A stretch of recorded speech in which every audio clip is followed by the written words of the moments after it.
아멘.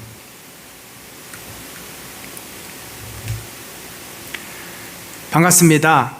수요예배 오신 여러분을 진심으로 환영합니다. 민수기 성경 공부 전반부 마지막 시간입니다. 5번째 시간인데 이 시간에 오신 우리 모든 성도님들을 진심으로 환영합니다. 오늘 우리가 함께 다룰 말씀은 민수기서의 18장에서 21장까지 전쟁의 승리에 관한 내용을 함께 다루겠습니다. 먼저 본문 21장 33절에서 35절을 함께 읽도록 하겠습니다.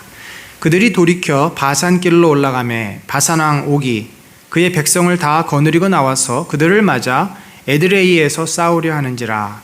여호와께서 모세에게 이르시되 그를 두려워하지 말라. 내가 그와 그의 백성과 그의 땅을 내 손에 넘겼나니 너는 헤스본에 거주하던 아모리인의 왕 시온에게 행한 것 같이 그에게도 행할지니라. 이에 그와 그의 아들들과 그의 백성을 다 쳐서 한 사람도 남기지 아니하고 그의 땅을 점령하였더라. 아멘.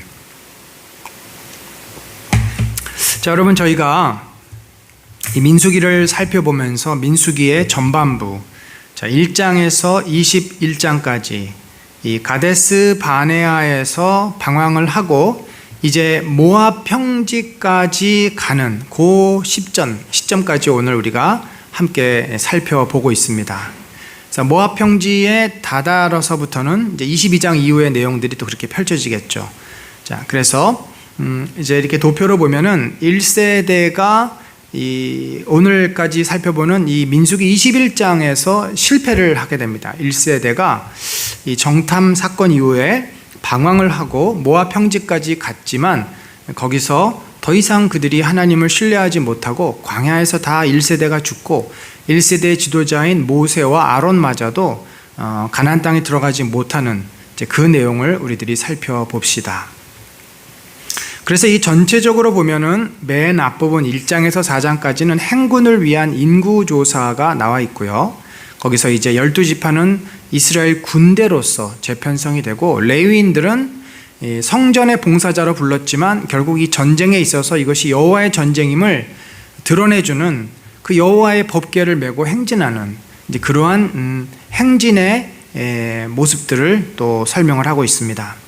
그리고 이제 실제적으로 그 행군을 위해서 필요한 것들, 정결규례라든지 나실인의 제도라든지 또 제사장들의 축복권, 또 지휘관들이 하나님을 위해서 했던 모든 봉헌들, 이제 그 외에 절기와 또 레위인이 했던 봉헌들, 나팔에 관한 규례, 이런 자세한 내용들을 기록을 하고 있고 이것이 이제 행군을 위해서 했던 준비 내용들입니다.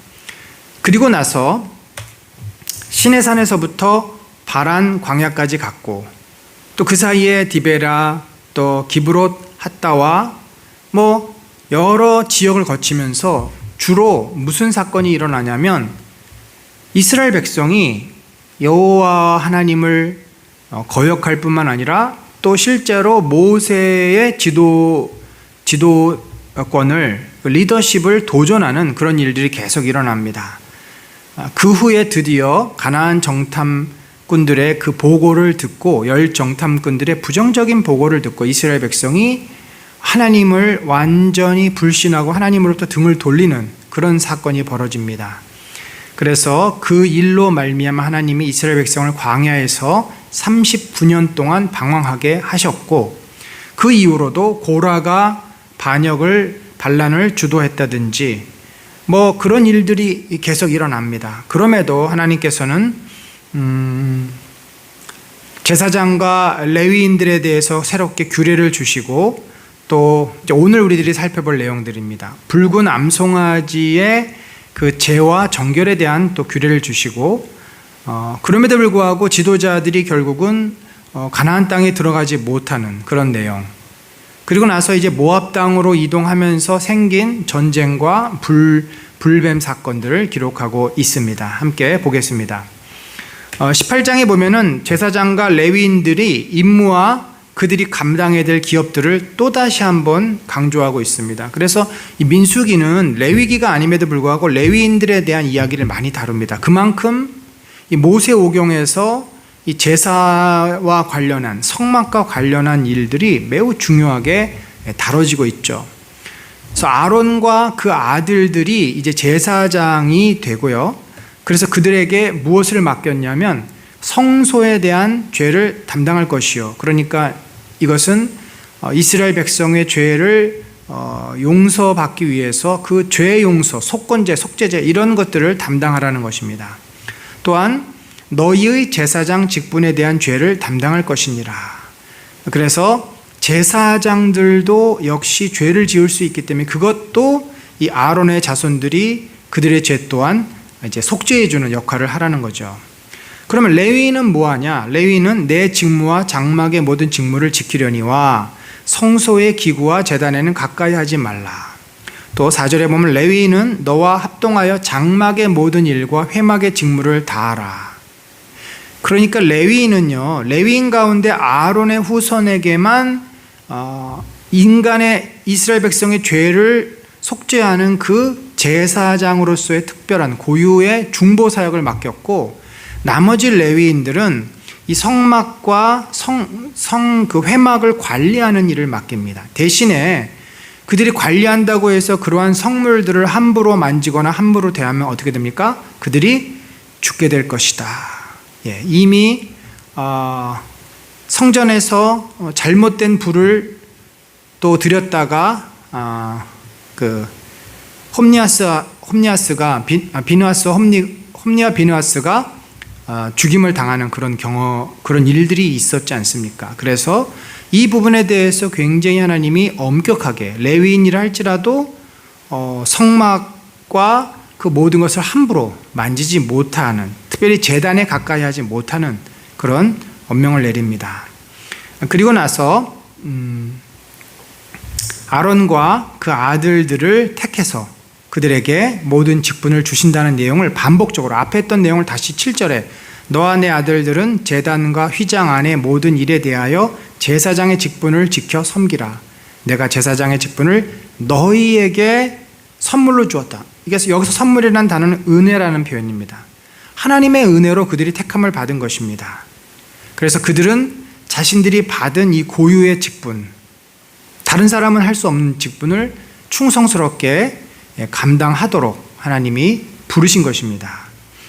자, 그 외에 제사장은 그러면 이런 직무를 하면서 어떤 그 하나님으로부터 복을 받고 그들이 생계를 어떻게 유지해야 하는가? 사실 이 레위인과 제사장들은 땅이 없습니다. 자기 기업이 없어요. 농사를 지을 수가 없어요. 그래서 그들은 이 제사와 관련된 재물로부터 자기들의 생활에 필요한 모든 것들을 공급받습니다. 그래서 여기 보면은 이스라엘 자손이 거룩하게 한 모든 헌물을 내가 주관하게 하고 내가 기름 부음을 받았으므로 그것을 너와 내 아들들에게 영구한 몫의 음식으로 주노라. 영구한 몫의 음식으로 준다. 그래서 거기 이제 드리는 헌물 가운데 내게 드리는 모든 헌물의 모든 소재, 속죄제, 속건 제물은 다 지극히 거룩한 즉 너와 내 아들들에게 돌리리니 지극히 거룩하게 여김으로 먹으라. 이는 내게 성물인지 곧 남자들이 먹을지라. 그래서 좀 독특한데 특별히 죄를 속죄하기 위해서 드린 이 속죄제, 속건물은 남자만, 특별히 그러니까 대표성이라고 봅니다. 이거는 그들이 하나님 앞에 특별히 부르심을 받은 자들이기 때문에 그들만 먹을 수가 있는 것이고, 나머지 가족들은 어떻게 하느냐? 여기 보면은 거제물과 모든 요제물은 다 이제 이스라엘 레위 지파 사람들을 위해서, 거제는 들어서 바치는 물건, 요제는 흔들어서.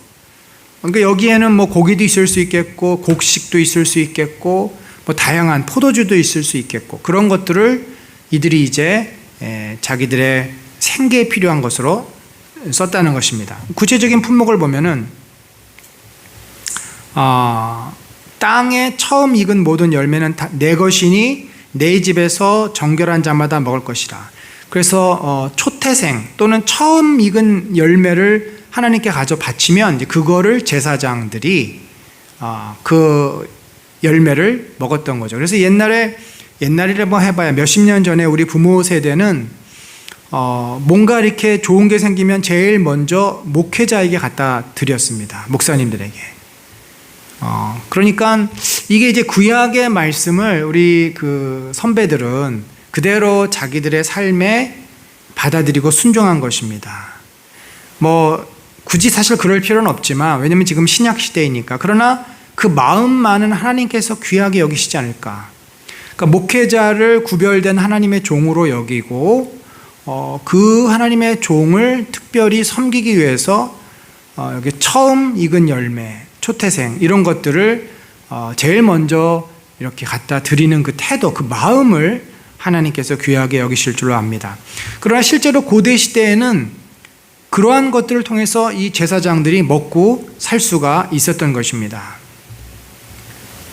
그 다음에 이제 초태생은 사람을 죽일 수가 없잖아요. 그래서 원래 사람은 어떻게 드렸냐면 그 성전세로 대신 그 사람의 생명대, 속전이라 그러죠, 속전을 내므로써 그 내가 원래는 하나님의 것이니까 하나님께 바쳐야만 돼요. 장자는 다 내 것이라, 하나님의 것이니까. 인간이 뭐 하나님 앞에 서면 죄인일 뿐이죠. 그래서 하나님 앞에 제물로 바쳐줘야 되는데 인간을 하나님께서는 죽이시지 않으니까 속건제로, 이 속전으로, 돈으로 그렇게 성소의 세겔을 따라 5세겔로 대속을 하고 그 돈을 제사장들이 가져가는 그런 시스템입니다.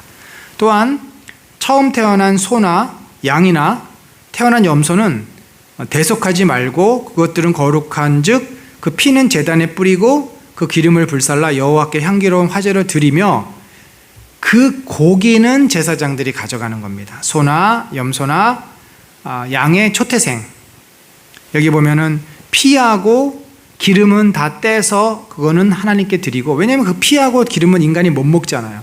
그래서 피를 다 뺀 고기는 제사장들이 가져가게 했다. 그래서 이것은 사실 하나님 자신이, 이 정신은 이거예요. 하나님이 인간으로부터 받으신 것을 바로 제사장에게 주신 것이죠. 왜냐하면 제사장은 하나님이 불러서 택하신 자이기 때문에. 그래서 하나님이 그들에게 약속하시지 않았습니까? 내가 너희들의 기업이다. 내가 너희들을 먹고 사는 데 있어서 책임지게 한다. 내가 너희들의 모든 것을 책임진다. 한 말에 대한 구체적인 실천 사항이라고 볼 수 있는 거죠.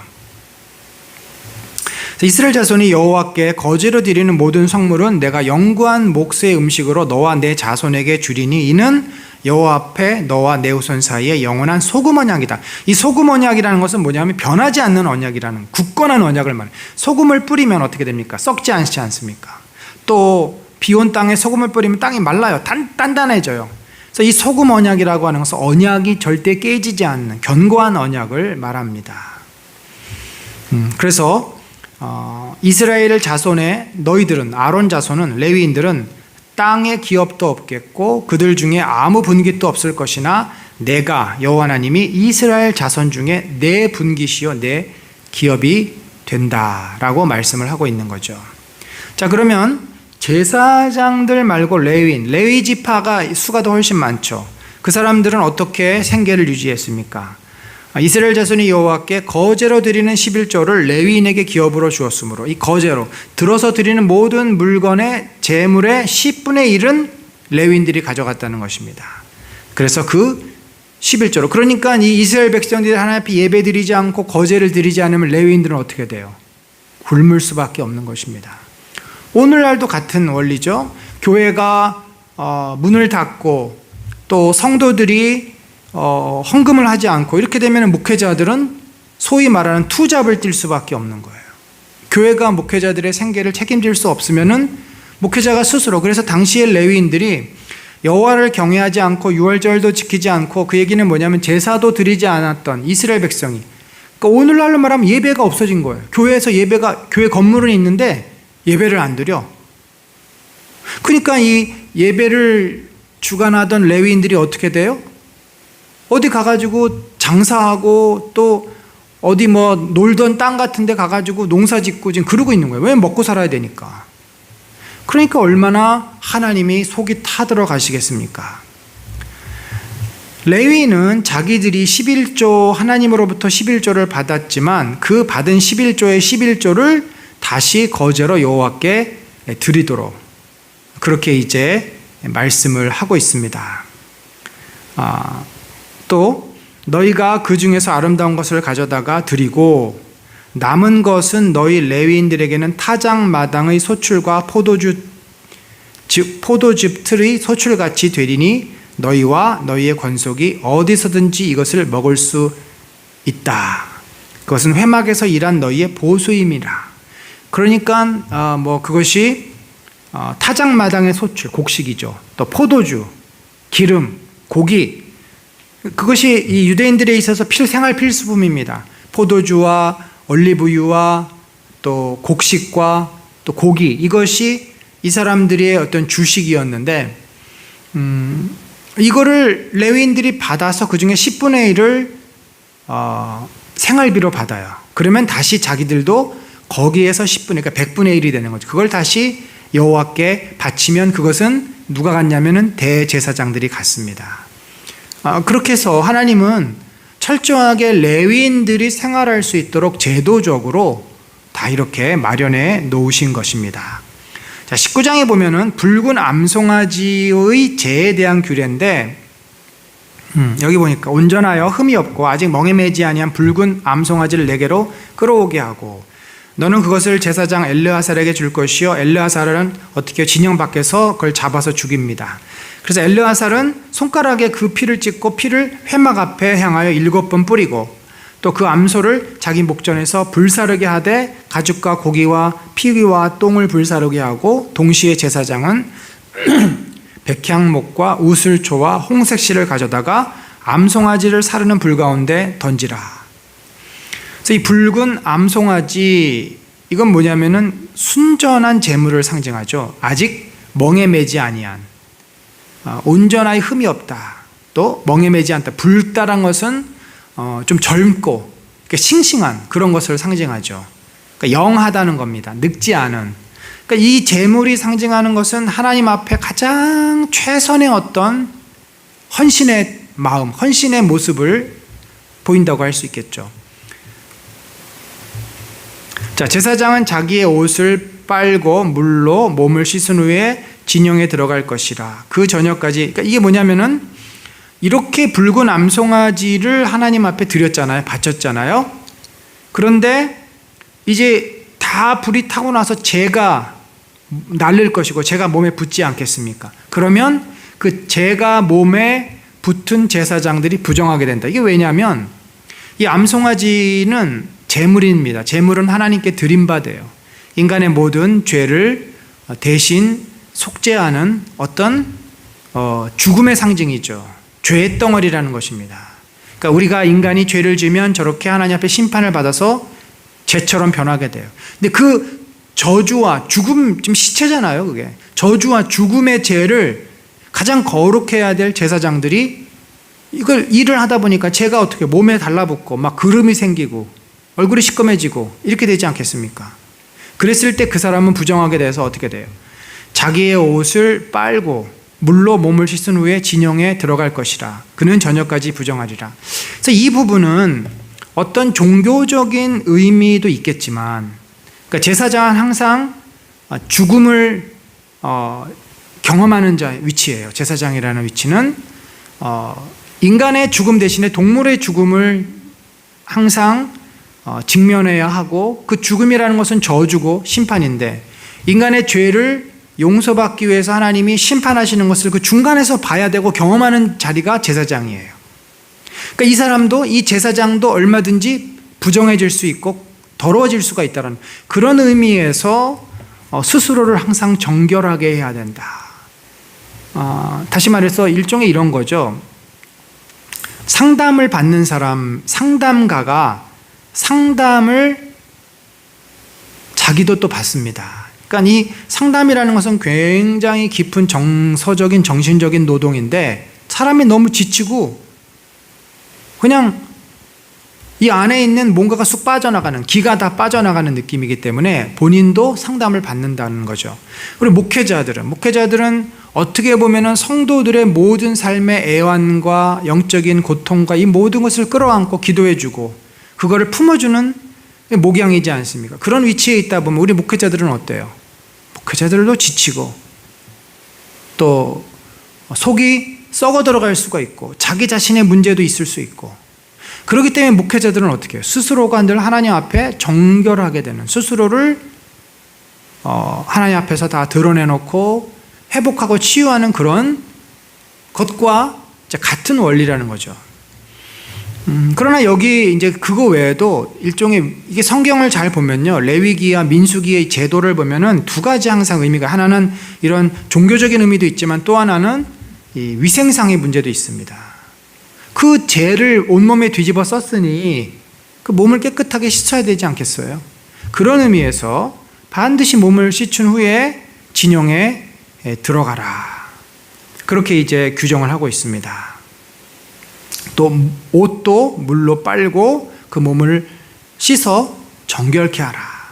그래서 제사장들은 굉장히 항상 몸을 씻고 깨끗한 옷을 입고 이것을 해야 돼요. 왜냐하면 그는 항상 뭐예요?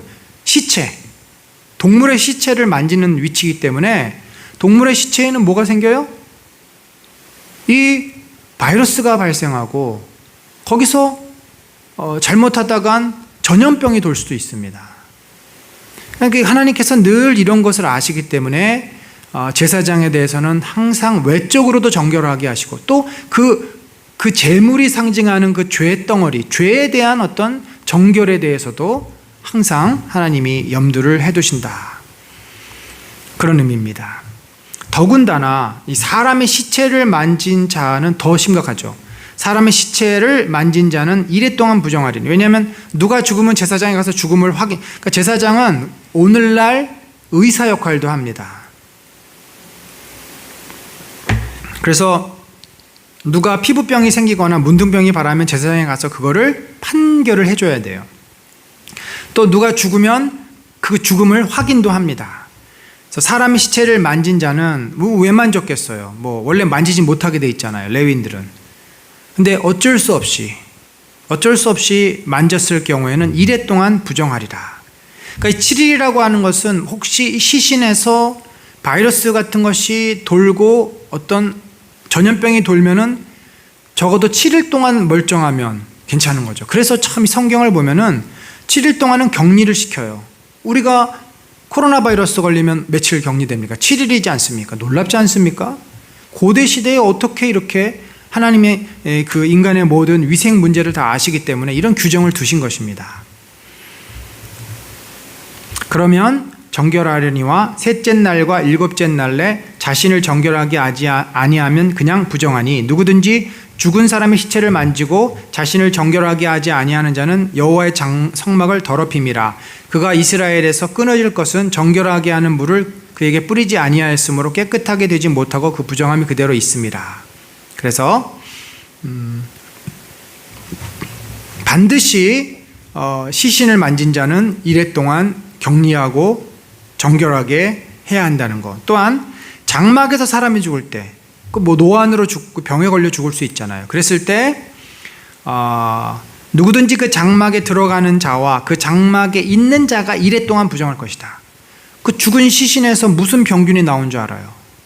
그 안에 가족이든 혹은 시신을 확인하러 들어간 자든 누구든지 이래 동안 부정을 하고, 또 그릇이 있지 않습니까? 뚜껑을 열어놓지 않은 그릇. 이것도 참 놀라워요. 뚜껑을 열어놨으면 그 병균이 공중에 날아다니다가 거기에 그릇에 달라붙을 수도 있고 음식에 달라붙을 수도 있어요. 근데 뚜껑을 덮어놓으면 보호가 되잖아요. 그래서 이 그릇을 오픈해놓은 그릇은 모두 다 부정하게 되니까 그건 물로 씻어야 되고 햇볕에 말려야 되고 소독을 해야 된다는 의미인 거죠. 그래서 굉장히 고대 시대의 이스라엘의 그 생명을 위해서 이런 위생법이 철저했다는 것을 우리는 보게 됩니다. 또 야외에서 들에서 누가 죽었다 그래가지고 가서 확인을 하고 그 사람의 시체나 사람의 뼈나 무덤을 만졌으면 이래 동안 부정하다. 같은 원리입니다. 그 시신에서 무슨 병균이 지금 바이러스가 활동하는지 어떻게 알겠어요? 부정한 자를 위하여 죄를 깨끗이 하게 하려고 불사른 재를 가져다가 흐르는 물과 함께 그릇에 담고, 정결한 자가 우슬초를 가져다가 그 물을 찍어 장막과 그 모든 기구와 거기 있는 사람들에게 뿌리고, 또 뼈나 죽임을 당한 자나 시체나 무덤을 만진 자에게 뿌리라. 그래서 그래서 이 우슬초가 정확히 뭔지 모르겠어요. 근데 제 지금 느낌에 이게 뭔가 소독을 하는 어떤 역할을 하지 않았을까라는 그런 추측입니다. 어디까지나 제가 우슬초의 성분과 이런 걸 잘 모르기 때문에 한번 나중에 찾아보겠습니다. 왜 우슬초를 가져다가 지금 시신을 만진 자 이런 사람에게 뿌리게 했을까? 뭔가 이 깨끗하게 하는 어떤 그런 기능이 이 우슬초에 있지 않을까라는 생각을 해봅니다. 또 야훼에서 이제 시체를 만진 자, 사람이 부정하고도 자신을 정결하게 하지 아니하면 여호와의 성소를 더럽힘이니 회중가에서 끊어질 것이다. 그래서 야훼에서도 들에서도 시체를 만지니까 들이든 집이든 어디든 만지면 반드시 정결하게 하고 자신의 몸을 씻어야 된다. 그런 규정입니다. 자, 이렇게 이제 출애굽 1세대가 드디어 이제 우여곡절 끝에 광야에서 시내산까지 약 1년, 그러니까 시내산까지 와서 거기서 출발하기까지 약 1년 몇 개월을 거기서 머물죠. 율법을 받고 또 이런 어떤 제도를 정비하고 성막을 만들고 이런 일을 하고 드디어 출발을 하지만 39년, 약 38년 몇 개월을 광야에서 방황을 하다가 드디어 이제 모압 평지, 그러니까 요단강 동편으로 넘어갑니다. 이때 제일 먼저 나오는 게 미리암이 죽어요. 첫째 달에 이스라엘 자손 곧 온 회중이 신광야에 이르러 가데스에 머물더니 미리암이 거기서 죽음에 거기에 장사되더라. 신광야 가데스, 아직 모압 평지까지 가지 않았습니다. 그러니까 미리암은 광야에서 죽었어요. 그러니까 미리암이 대표적인 1세대 인물이죠. 모세에게 그 권위에 도전했던. 그 다음에 무리바의 다툼. 이 회중이 이제 가데스에 머물고 있었는데 물이 없으니까 불평 또 원망을 하는 거예요. 회중이 물이 없으므로 백성이 모세와 다투어요. 다투다는 것은 이제 말싸움을 말하고 어떤 격렬한 토론을 말합니다. 모세에게 강하게 지금 불평 불만을 늘어놓는 거예요. 우리 형제들이 여호와 앞에서 죽을 때 우리도 죽었더라면 좋았을 뻔하였도다. 이게 무슨 말이에요? 우리 형제들이라는 게 고라 자손들 하나님 앞에 불순종해가지고 그동안 징계를 받고 불에 타 죽고 여러 그런 일이 있었을 때 많은 사람이 죽었는데 차라리 우리도 그때 죽는 게 낫을 뻔했다. 지금까지 살았는데 결국은 지금 또 우리가 죽게 되지 않았느냐. 그런 또 불평이죠. 어찌하여 우리를 여호와의 회중을 이 광야로 인도하여 우리와 우리 짐승들이 다 여기서 죽게 하느냐. 그러니까 여러분, 우리가 광야에서 사막에서 물을 못 먹으면 정말 사람이 살 수가 없어요. 탈수에 걸려서. 그러니까 이 사람들의 지금 이 이야기는 절박한 거예요. 그냥 뭐 심심해서 하는 게 아니에요. 정말 자기들이 죽을 것 같은 그런 고통을 느꼈기 때문에 그 위기 상황에서 지금 하는 겁니다. 너희가 어찌하여 우리를 애굽에서 나오게 하여 이 나쁜 곳으로 인도하였느냐? 이곳에는 파종할 곳도 없고 무화과도 없고 포도도 없고 석류도 없고 마실 물도 없다. 사실 물이 없음으로 시작된 건데 그동안에 쌓아놓고 눌러놨던 모든 불평 불만이 다 터져 나옵니다. 무화과도 없고 포도도 없고 석류도 없고 파종할 곳도 없고 왜 이렇게 힘든 곳으로 우리를 이끌고 왔느냐라는 거죠. 어려움이 생기면 우리가 어떤 원망을 합니까? 하나님, 저를 이렇게 고난에 빠뜨리시려고 저를 구원하셨습니까? 부르셨습니까? 그런 마음인 거예요. 그러니까 이 고난은 뭐가 조금 어려운 정도, 내가 코로나에 걸린 정도, 이 정도가 아니라 정말 죽을 병에 걸리고 사업이 지금 부도 나기 일보 직전이고 막 이런 어떤 큰 위기를 겪었을 때 죽음의 그 위협 앞에서 이 본질적인 불평 불만이 터져 나오는 거죠. 그랬을 때 여호와께서는 지팡이를 가지고 내 형 아론과 함께 회중을 모으라. 그들의 목전에서 너희는 반석에게 명령하여 물을 내라 하라. 내가 그 반석이 물을 내게 하여 회중과 그들의 짐승에게 마시게 할지니라. 그래서 하나님께서는 바위에서 안반수라 그러죠. 안반에서 물이 터져 나오도록 할 것이니까 바위에게, 여러분 이게 중요해요. 바위에게 명령한다 그랬어요. 바위에게. 그 반석이 물을 내도록 반석에게 명령하라 그랬어요. 반석아 물을 내어라 라고 명령하라는 거예요. 반석은 당연히 바위고 명령을 들을 대상이 아님에도 불구하고 그를 향해서 명령하라 그랬어요. 자, 그런데 모세가 어떻게 했습니까? 모세가 그 명령대로 여호와 앞에서 지팡이를 잡으니라. 모세 아론이 회중을 그 반석 앞으로 모으고 모세가 그들에게 이르되 반역한 너희여 들으라. 우리가 너희를 위하여 이 반석에서 물을 내랴 하고 모세가 그의 손을 들어 그의 지팡이로 반석을 2번 치니 물이 많이 솟아 나옴으로 회중과 그의 짐승이 마시니라. 자, 모세가 어떻게 했죠? 반석을 향해서 명령했습니까? 그게 아니고 손을 들어 반석을 지팡이로 2번을 칩니다. 별로 특이한 그런 행동이 아닌 것 같지만 이것은 엄격히 말하면 여호와께서 하신 말씀을 그가 불순종하고 자기 안에 있었던 모세가 온유한 자예요. 어지간해서는 화를 내지 않은 자예요. 그러나 그가 이 백성들로 인해서 그동안 괴롭힘을 당하고 고통을 당했던 그 분노가 반석을 치는 것으로 나타납니다. 어떻게 보면은 모세의 성격상 또 그가 완벽한 인간은 아니기에 참을 만큼 참았고 이 상황에서는 더 이상 그도 참을 수가 없었던 거죠. 끓어오르는 분노를 주체를 못한 것입니다. 여기에 대해서 하나님이 이렇게 말씀을 합니다. 너희가 나를 믿지 아니하고 이스라엘 자손의 목전에서 내 거룩함을 나타내지 아니한 고로 너희는 이 회중을 내가 그들에게 준 땅으로 인도하여 드리지 못하리라. 이스라엘 자손이 여호와와 다투었으므로 이를 물이라 하니라. 하나님께서는 모세와 아론이 여호와를 믿지 아니했다고 되어 있어요.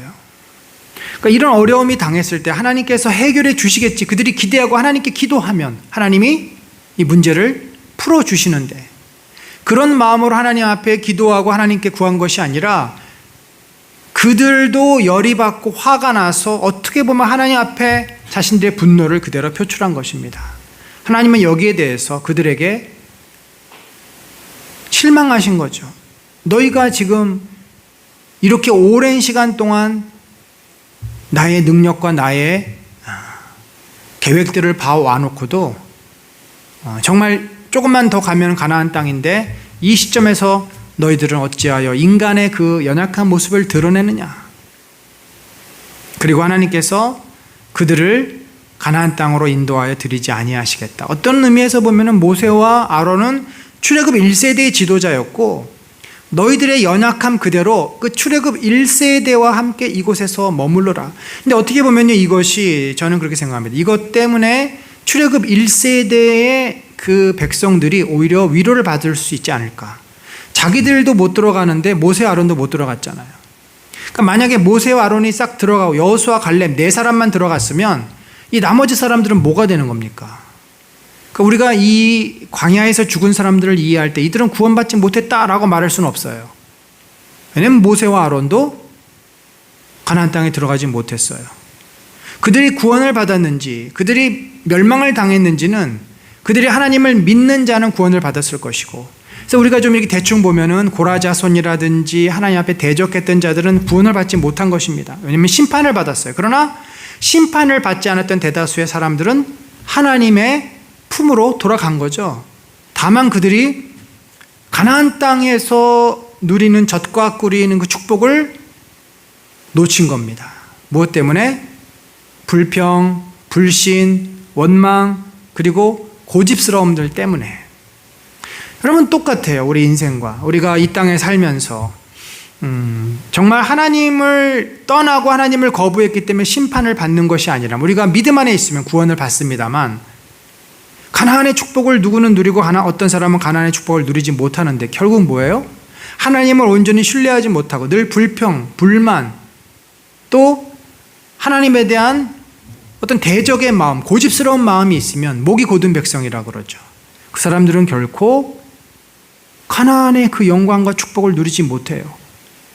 그 자기들의 그 불순종과 고집과 교만 때문에 늘 물이 없고 또 이 황량한 환경에서 스트럭을 해야 되고 이런 그 어려움들을 피할 수가 없다는 것입니다. 그 뒤로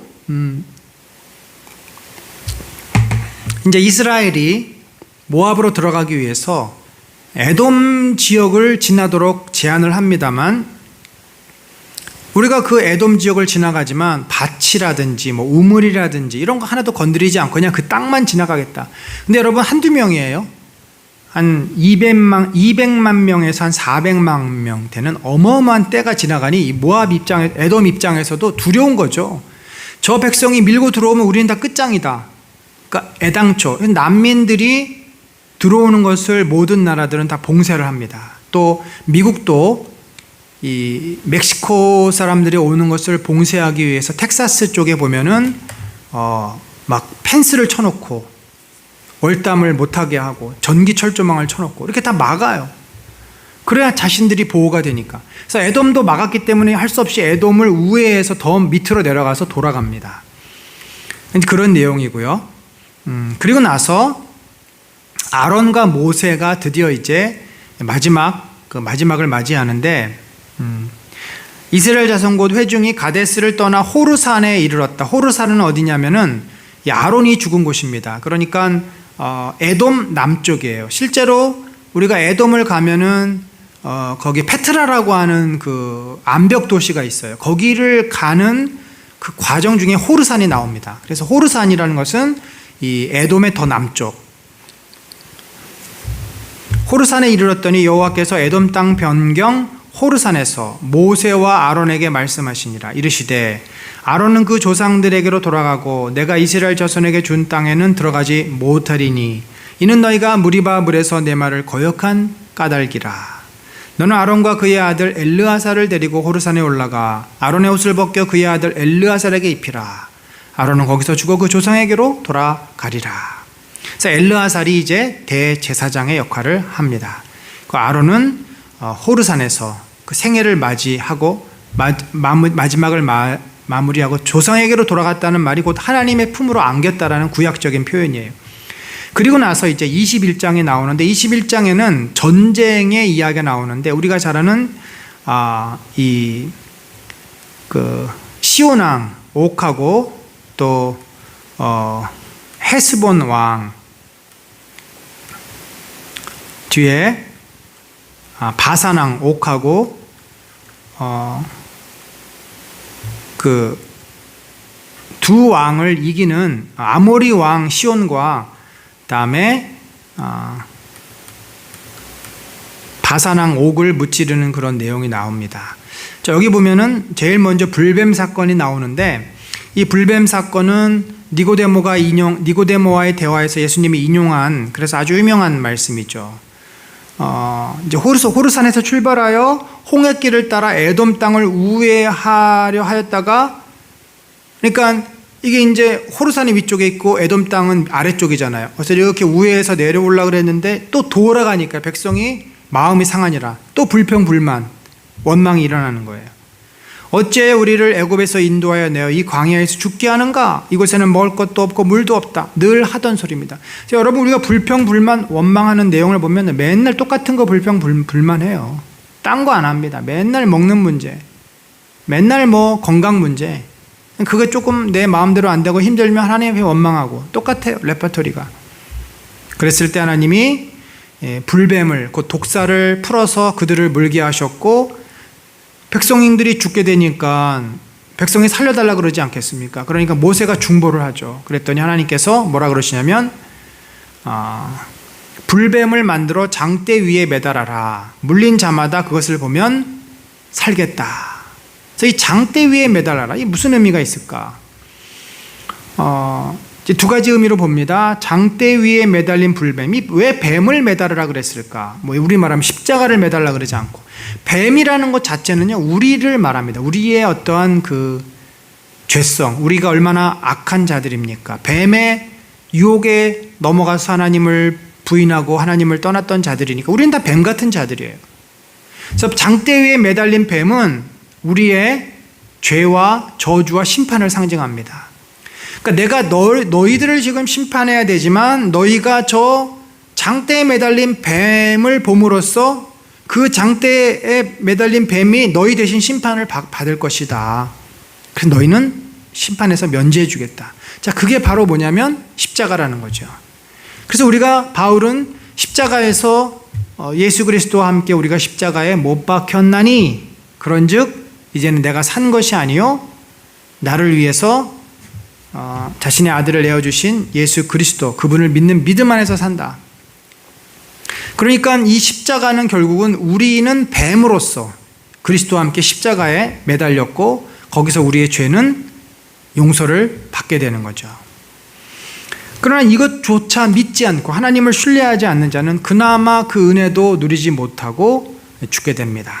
그리고 나서 이 광야에서 모압 평지로 이동을 하는데 몇 개 과정이 있죠. 오봇에서 모압 앞쪽 해 돋는 쪽 광야 이에 아바림을 거쳐 세렛 골짜기에 이르렀고 거기를 지나서 아르논 강가에서 진을 칩니다. 또 이 아르논 강가가 어디냐면은 모압하고 에돔하고 경계선이라는 거죠. 그래서 거기서 이제 또 마따나라는 곳에 이르렀고 마따나에서 나할라엘에 이르렀고 나할라엘에서 바못에 이르렀고 바못에서 모압 들에 있는 골짜기에 이르러서 광야가 내려다 보이는 비스가 산 꼭대기에 이르렀더라. 비스가 산 꼭대기에서 모세가 이제 죽습니다. 그래서 이제 이 모압 평지가 보이는 그 느보산이라고 그러죠. 비스가 산 꼭대기 느보산이라고도 하는데 그 우회를 해가지고 모압 평지까지 간 것입니다. 그때 이 모압을 통과하는 것을 거절한 아모리 왕 시온과 전쟁이 있었는데 하나님께서 그들을 다 물리치게 하셔서 이스라엘이 그 아모리 사람들의 성을 빼앗고 그 성읍 헤스본과 촐락을 다 장악합니다. 그래서 나중에 므낫세 반 지파가 이쪽 아모리 사람들이 살았던 요단 동편 지역을 차지하고 거기서 살게 되죠.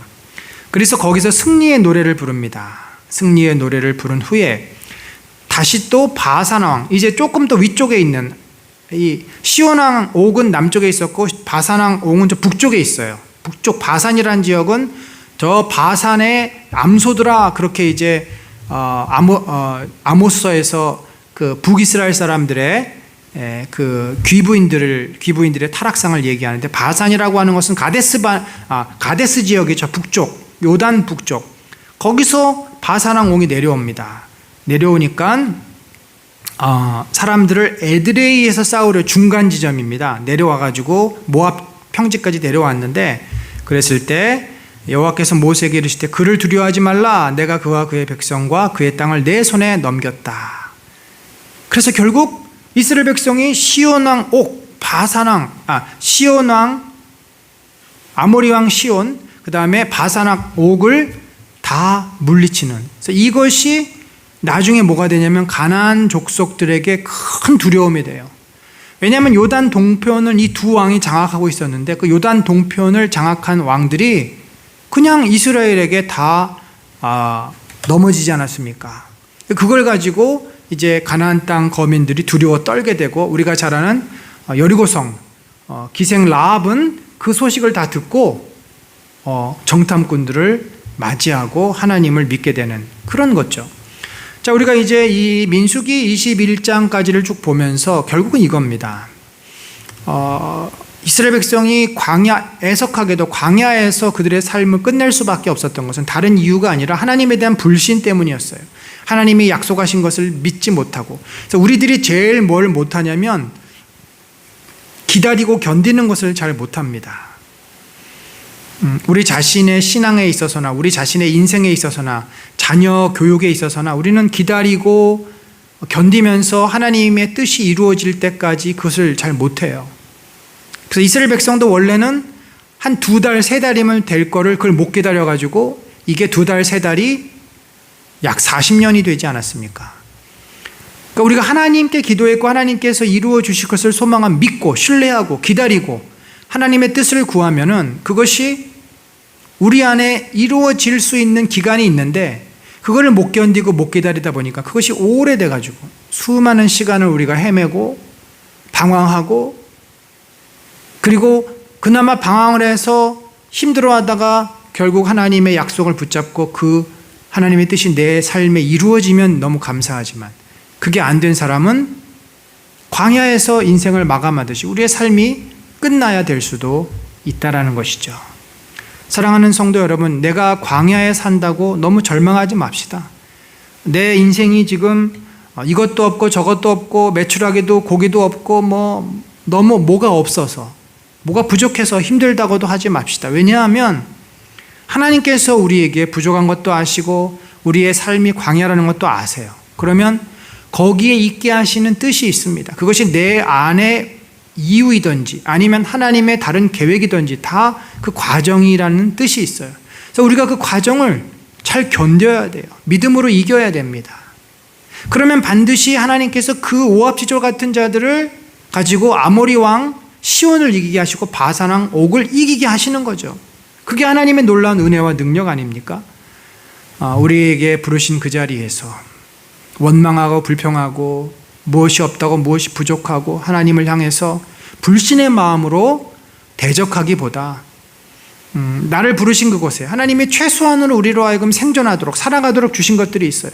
그것을 붙잡고서 의지하고 견디고 하나님의 뜻과 은혜를 구할 때 하나님은 또 우리 앞에 다가오는 바산왕 옥과 아모리왕 시온 같은 그 큰 문제들, 큰 두려움들을 넉넉히 이기도록 인도해 주실 줄 믿습니다. 그런 은혜가 오늘 이 민수기 그동안 1장부터 21장까지 함께 쭉 살펴보시면서 우리의 연약함을 또 보게 되고 우리의 불평, 불만, 불신하는 그 모습을 스스로 돌아보면서 하나님 앞에 진정한 믿음을 갖기를 소망하는 우리 성도들 삶에 넘치시기를 간절히 축원합니다. 하나님 아버지, 연약한 자들을 주님 부르셨고 세워주심을 감사합니다. 주님, 여전히 저희들은 참 부족하고 연약합니다. 우리의 인생이 광야와 같기 때문에 어서 속히 이 광야가 지나가기를 원하고 또 부족한 것만 보이고 그것 때문에 하나님을 불신하고 원망하는 저희들을 불쌍히 여겨 주시옵소서.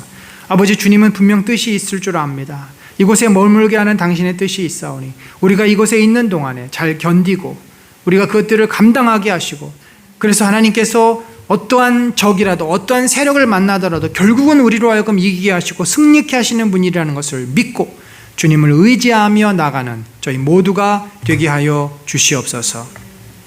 지금은 우리 구주 예수 그리스도의 놀라우신 은혜와 하나님 아버지의 무한하신 사랑과 성령님의 감동 교통하심이 참으로 광야와 같은 인생 속에서 이스라엘 백성처럼 목이 곧아서 불평하고 원망하고 불신에 빠지지 아니하고 갈렙과 여호수아처럼 묵묵히 주님 주신 약속 붙잡고 오늘 하루가 비록 척박하고 힘든 삶이지만 그것을 견디고 믿음으로 이기며 소망 가운데 살기를 간절히 바라는 심령 위에 지금부터 영원까지 함께 하실지어다.